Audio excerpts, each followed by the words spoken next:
من دوکانی مریشکم هەیە باشە جا جلەکانمان عادەتەن خوێنی پێوەیە و جیقنەی مریشکی پێوەیە و ئەمانە ئایا نوێژی پێوە دروستە؟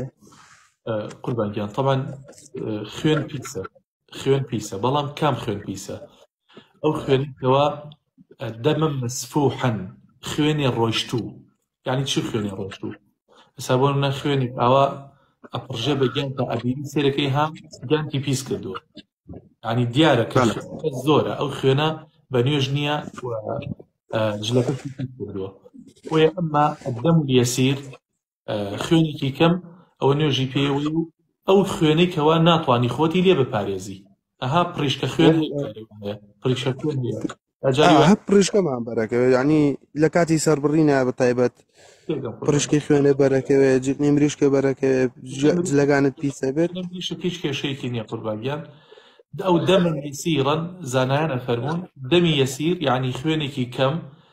تەنانەت زانایان باسی ڕوبع دینارەکەن ئەگەر جاران بیرت بێ ڕوبع دیناری عێراقی هەبوو ئەفەرموون زۆرتر نەبێت لەوە زۆرتر نەبێ بە گیانتەوە دروستە نوێژی پێ والله تعالى أعلم